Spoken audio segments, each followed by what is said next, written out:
Red టీవీలో మీ వ్యాపార ప్రకటనల కోసం ఈ నంబర్ని సంప్రదించండి. సార్ దస్తగిరి ఎవరైతే వివేకానంద కేసులో ఉన్నారో ఆయన తండ్రి పైన దాడి చేశారు, అలాగే దస్తగిరిని కూడా చంపేస్తామని చెప్పేసి అది కూడా వైసీపీ వాళ్ళే అని చెప్పి టీడీపీ వాళ్ళు ఆరోపిస్తున్నారు. ఇది ఎంతవరకు నిజం సార్? నిన్నైతే దాడి జరిగింది ఆయన మీద, అంతవరకు అయితే నిజం. ఎందుకంటే ఆయన షేక్ హాజీ వాళ్ళ నాన్న పేరు. తను మామూలుగా వాళ్ళు దూదేకల ముస్లిం అంటారు. దూదేకల ముస్లింలు చాలామంది హిందూ ఫెస్టివల్స్లో కూడా వాళ్ళు పార్టిసిపేట్ చేస్తుంటారు. అలాగే ఆయన శివరాత్రి జాగారం చేయడానికి బయటకు వెళ్ళినప్పుడు పులివెందల మండలంలో నామాలగుండ అనే ప్రాంతంలో ఆయన మీద కొంతమంది వచ్చి అటాక్ చేశారని, సో మీ వాడు ఏమనుకుంటున్నాడు, జగన్తోనే పెట్టుకుంటాడా, జగన్నే విమర్శించేంత పెద్దోడయ్యాడా మీ వాడిని కూడా చంపేస్తాము అని చెప్పి ఈయన మీద అటాక్ చేసిపోయారని ఆయన హాస్పిటల్లో జాయిన్ అయ్యి పోలీస్ కేసు పెట్టాడు. దీని మీద అచ్చెన్నాయుడు కూడా ఖండించాడు. దస్తగిరిని చంపడానికి ట్రై చేస్తున్నారు, ఎందుకంటే దస్తగిరి కానీ నోరు విప్పితే వీళ్ళ బాత్రూమ్ గుట్టంతా తెలిసిపోతుంది, అందుకని భయపడి వణికిపోతున్నారు వైసీపీ వాళ్ళు, అందుకని వాళ్ళే దాడి చేశారని చెప్తున్నారు. సో ఇక్కడ మనం ఆలోచిస్తే ఇప్పుడు నిజానికి ఈయన చెప్పినట్టు దస్తగిరి నోరు తెరిస్తే జగన్ ఏమన్నా జైలుకి వెళ్తాడా? ఆల్రెడీ నోరు తెరిచేశాడు అతను, ఆల్రెడీ అప్రూవర్గా మారిపోయాడు, ఆల్రెడీ 164 స్టేట్మెంట్లు ఇచ్చేశాడు. కొత్తగా అతను నోరు తెరిచేది ఏముంది? ఆల్రెడీ అతను చెప్పిన దాన్ని బట్టే కదా అరెస్ట్ అయ్యారు. ఎర్రగంగిరెడ్డి, తర్వాత సునీల్ యాదవ్, ఉమాశంకర్ రెడ్డి, దేవిరెడ్డి శివశంకర్ రెడ్డి, తర్వాత గజ్జల ఉదయ్ కుమార్ రెడ్డి, భాస్కర్ రెడ్డి, తర్వాత అవినాష్ రెడ్డి తప్ప మిగతా 6 మంది జైల్లోనే ఉన్నారు. ఈ 6 మంది పేర్లు అతనే చెప్పాడు. సో ఇప్పుడు వచ్చి పొలిటికల్గా అతను ఆరోపిస్తున్నాడు, అంతేగాని కోర్టులో అతనేమి జగన్ చేయించాడనో ఇంకొకటి చేయించాడనో కోర్టులో చెప్పలేదు. కోర్టులో ఏం చెప్తే అది తెలుస్తుంది, కానీ బయట వచ్చి పొలిటికల్గా తను కంటెస్ట్ చేస్తానని చెప్తున్నాడు కాబట్టి జగన్ మీద ఆరోపిస్తే అవన్నీ కోర్టులో రేపు నిలవు. రెండవది, ఆల్రెడీ ఇవన్నీ అయిపోయినాయి, సాక్షులన్నీ అయిపోయి ఛార్జ్షీట్లన్నీ అయిపోయినాయి. ఇప్పుడు ఇంకా జరగాల్సింది కోర్టులో ట్రయల్ జరగాలి. ఆ ట్రయల్ ఎప్పుడు జరుగుతుందో ఎవడికి తెలియదు. సో ఇప్పుడు వైసీపీ అతన్ని చూసి భయపడిపోయి అతన్ని చంపేయాలని వైసీపీ అనుకుంటుంది, అది కూడా ఎలక్షన్ ముందు అంటే కామన్ సెన్స్ ఉండేవాడు నమ్మే పరిస్థితి లేదు. రెండవది, మరి ఎవరు చేసి ఉండొచ్చు అంటే వైసీపీ వ్యతిరేకులు కూడా చేయొచ్చు వైసీపీ మీద రావడానికి కోసం. రేపు దస్తగిరి కూడా ప్రాణాపాయం ఉంది నాకు తెలిసి, ఎందుకంటే దస్తగిరి మీద కూడా రేపు అటాక్ చేసి ఇది వైసీపీ వాళ్ళే చేశారని చెప్పడానికి స్కోప్ ఉంది. ఎందుకంటే కడప మీద ఈసారి చంద్రబాబు కూడా చాలా సీరియస్గా ఫోకస్ చేస్తున్నారు కాబట్టి ఆల్రెడీ సునీత కానీ సౌభాగ్యమ్మ వీళ్ళు తెలుగుదేశం పార్టీలో జాయిన్ అయ్యి తెలుగుదేశం నుంచే సునీతను కానీ సౌభాగ్యమ్మను కానీ కడప నుంచి నిలబెట్టాలని ప్లాన్ చేస్తున్నారు. సో అంటే జగన్ కుప్పం, మంగళగిరి, తర్వాత పవన్ కళ్యాణ్ ఎక్కడ పోటీ చేస్తే అక్కడ ఈ నియోజకవర్గాలు టార్గెట్ చేస్తున్నారు కాబట్టి చంద్రబాబు కూడా పులివెందల్ని, కడపని టార్గెట్ చేస్తున్నాడు. సో అందుకని వాళ్ళకి అక్కడ ఒక యాంటీ జగన్ వేవ్ని క్రియేట్ చేయాలంటే ఇది కొంత బాగా పనికొస్తుంది. వివేకానంద రెడ్డి హత్య అనేది నిజానికి వాళ్ళ జనాలకి వివేకానంద రెడ్డి ఎవడు చంపారనే విషయంలో ఆల్రెడీ వాళ్ళు నమ్మదలుచుకుందో వాళ్ళు నమ్ముతున్నారు. ఇప్పుడు కొత్తగా ఏం చేసినా ఇంకా వివేకానంద రెడ్డిని జగన్ చంపించలేదు అని నమ్మేవాళ్ళు ఇప్పుడు దస్తగిరి చెప్తేనో లేకపోతే చంద్రబాబు చెప్తానో సునీత చెప్తానో నమ్మరు. ఆల్రెడీ అది అయిపోయింది, ఆ చర్చ అంతా అయిపోయింది. ఎందుకంటే 5 ఏళ్ళు నడుస్తుంది 2019. ఇప్పుడు దీనివల్ల ఏంటంటే ఊరికే ఒక రచ్చ చేయడానికి తప్ప దీనివల్ల ఏమీ ఏ రకమైన ఇన్ఫ్లుయెన్స్ కొత్తగా అయ్యేవాళ్ళు ఉండరు. వైసీపీకి వేయదలుచుకున్న వాళ్ళు వేస్తారు. ఇప్పుడు కొత్తగా ఎవడో ఈ దస్తగిరి చెప్పింది ఎందుకు వింటారు? రెండోది, అతను ఒక కిరాయి హంతకుడు, డబ్బు తీసుకొని హత్య చేశానని చెప్తున్నాడు క్లియర్గా. నువ్వు డబ్బు తీసుకొని హత్య చేసిన వాడి మాటకి ఏం వాల్యూ ఉంటుంది బయట? కోర్టులో కాకపోతే అప్రూవర్గా మారాడు కాబట్టి కోర్టులో వాల్యూ ఉండొచ్చేమో, కానీ బయట ఎవడు ఎందుకు నమ్ముతాడు? వీడు డబ్బులు తీసుకొని చేసినాడు, ఇప్పుడు డబ్బులు తీసుకొని ఆరోపించడా అనుకునే సింపుల్ లాజిక్ ఎవడైనా అనుకుంటారు కదా.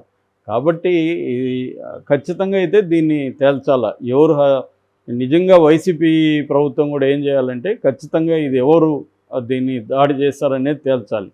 తేల్చకపోతే వాళ్ళ మీద డౌట్ వస్తుంది ఖచ్చితంగా. ఎందుకంటే వాళ్ళు చేసి ఉండకపోతే వాళ్ళు తేల్చి ఎవరు చేస్తారో బయట పెట్టాలి.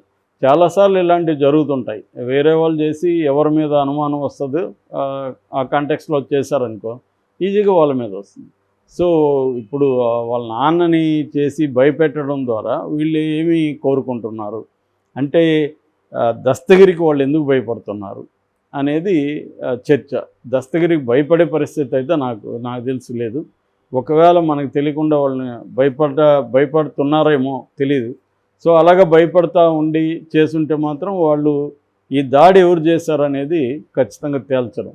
తేలిస్తే మాత్రం వాళ్ళు భయపడుతున్నట్టు కాదు. ఎందుకంటే ఎవరు చేశారో తేల్చాలన్న బాధ్యత ఇప్పుడు వైసీపీ ప్రభుత్వం మీద ఉంది. రెండవది ఏంటంటే దస్తగిరికి అనేక ఎనిమీస్ కూడా ఉన్నారు. దస్తగిరికి ఇటు తెలుగుదేశం వాళ్ళు చేయాల్సిన అవసరంలా, వైసీపీ వాళ్ళు చేయాల్సిన పని.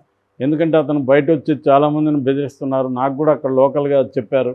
ఫోన్ చేసి ఇతనే ఎవరో ఫోన్ చేసినప్పుడు ఎవరండి మీరంటే నేను దస్తగిరి అంటున్నాడు. ఎవరు సార్ దస్తగిరి అంటే దస్తగిరి తెలీదా, నేను వివేకానంద రెడ్డిని చంపానని ఇతనే చెప్పుకుంటున్నాడు. సో ఇటువంటి చాలామంది ఇలా చేస్తుంటారు. ఒక హత్య చేసిన తర్వాత వాళ్ళ స్టేచర్ పెరుగుతుంది. ఎందుకంటే ఒక హత్య చేసినా 10 హత్యలు చేసినా ఒకటే. వీడు ఒక హత్య చేశాడంటే వీడికి ఎంత ఇది ఉంటుందో అని అవతల వాళ్ళు భయపడే అవకాశం ఉంటుంది. రెండోది తనకి పోలీస్ సెక్యూరిటీ ఉంది. పోలీస్ సెక్యూరిటీని చూపించి కూడా అనేక పంచాయతీలు చేస్తున్నాడు. కాళహస్తిలో వక్ఫ్ భూములు చేశాడు. రైల్వే కోడూరులో 3 షాపులకి లాక్ చేశాడు. పులివెందుల తాలూకులో పంచాయతీలు చేశాడు. వాళ్ళ బంధువుల అమ్మాయి ఒక దళితుల్ని ప్రేమించి అతని దగ్గరికి వెళ్ళిపోతే ఆ అమ్మాయిని బలవంతంగా కిడ్నాప్ చేసి తీసుకొచ్చాడని ఆరోపణలు ఉన్నాయి. సో ఇవన్నీ అతను చేస్తున్నప్పుడు అతనికి అనేక మంది ఎనిమీస్ ఉండే అవకాశాలు కూడా ఉన్నాయి. సో ఈ కాంటెక్స్ట్లో వైసీపీ ప్రభుత్వం దీని మీద చర్య తీసుకోకపోతే మాత్రం ఇది ఇంకా పెద్దదవుతుంది. అంటే క్లియర్గా మనకు కనబడేది ఏంటంటే దస్తగిరి ని వెనక తెలుగుదేశం కానీ లేకపోతే వైసీపీ యాంటీ బ్యాచ్ లోకల్గా ఎవరైనా కానీ ఉండి అతన్ని క్లియర్గా చేస్తున్నారు. తెలుగుదేశం మీడియా అయితే విపరీతంగా అతనికి హైప్ చేస్తుంది. అది నేచురలే. ఎందుకంటే ఒకప్పుడు వివేకానంద హత్యను 2019లో వైసీపీ బ్రహ్మాండంగా ఉపయోగించుకునింది. చంద్రబాబు మీద బుక్ వేసింది, నారాసుర రక్త చరిత్ర అని చెప్పి. అట్లాగే సునీత కూడా అప్పుడు ఆరోపణలు చేయడం వల్ల కూడా జగన్కు అది ఉపయోగపడింది. సునీత కూడా చంద్రబాబు మీద అక్కడున్న ఆదినారాయణ రెడ్డి, బీటెక్ రవిల మీదనే ఆరోపణలు చేసింది. అదంతా కూడా వాళ్ళకి ఉపయోగపడింది. సో ఇప్పుడు తెలుగుదేశం దాన్ని ఉపయోగించుకుంటుందనడంలో ఇదేమీ లేదు. ఎందుకంటే ఇప్పుడు ప్రతి పొలిటికల్ పార్టీ కూడా ఎవరికి కూడా మోరల్ వాల్యూస్ అనేవి ఎవరికి లేవు. గెలవాలనేదే ఇంపార్టెంట్ అందరికీ, ఆల్ పార్టీస్. మనం ఒక పార్టీకి లేదు ఇంకొక పార్టీకి ఉందని చెప్పే పరిస్థితి అయితే లేదు ఇక్కడ. అందుకని ఈరోజు బీజేపీలో ఉంటాడు, రేపు కాంగ్రెస్లోకి వెళ్తున్నాడు, మళ్ళీ ఇంకొక పార్టీలోకి వెళ్తున్నారు. ఇదంతా ఎందుకు వెళ్తున్నారంటే అన్ని పార్టీలు ఒకటే, అట్ ద కోర్ సిద్ధాంతాలు ఏమీ లేవు. బీజేపీ మత లేకపోతే జాతి భక్తి అవన్నీ తను వాడుకుంటుంది తప్ప దాని పట్ల దానికి కూడా ఏం కమిట్మెంట్ లేదు. అట్లాగే ఏ పార్టీ కమ్యూనిస్టులకి కమ్యూనిజం మీద కమిట్మెంట్ లేదు.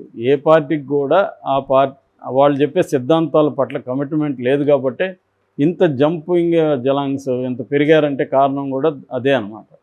సో ఈ కాంటెక్స్ట్లో అప్పుడు వైసీపీ ఉపయోగించుకుంది, ఇప్పుడు తెలుగుదేశం ఉపయోగించుకుంటుంది ఈ హత్యను. ఇప్పుడు లక్కీగా మళ్ళీ ఈమె రోలు అప్పుడు అలాగునింది, ఇప్పుడు ఇలాగ వచ్చింది. అంటే మనం ఇది సినిమాలాగా ఉంటుంది. ఒకప్పుడు అవతల వాళ్ళ వైపు ఉండి తర్వాత ఇట్లా వస్తారు కదా క్యాంపులో. అలాగే సునీత ఒకప్పుడు ఆ క్యాంపులో ఉండింది, ఇప్పుడు ఈ క్యాంపులో ఉంది.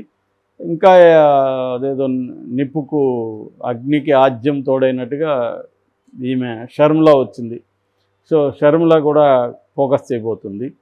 సో ఈ కాంటెక్స్ట్లో చంద్రబాబు ఖచ్చితంగా ఈసారి అతను ఏమాత్రం ఎనీ మైనర్ ఇది ఉంటే కూడా ఉపయోగించుకుంటాడు చంద్రబాబు. ఎందుకంటే ఆయనకి చివరి ఎన్నికలు ఇది. కాబట్టి ఎట్టి పరిస్థితుల్లోనూ జగన్ ఓడించే తీరాలి, వేరే మార్గం లేదు. కాబట్టి ఆయన ఉపయోగించుకుంటాడు. ఆ రకంగా నాకు తెలిసి అయితే ఈ అబ్బాయి దస్తగిరి జాగ్రత్తగా అయితే ఉండాలి. ఎందుకంటే జగనే చేయాల్సిన అవసరం లేదు, ఎవరైనా చేసి జగన్ మీద పెట్టచ్చు. కాబట్టి డేంజరే అది.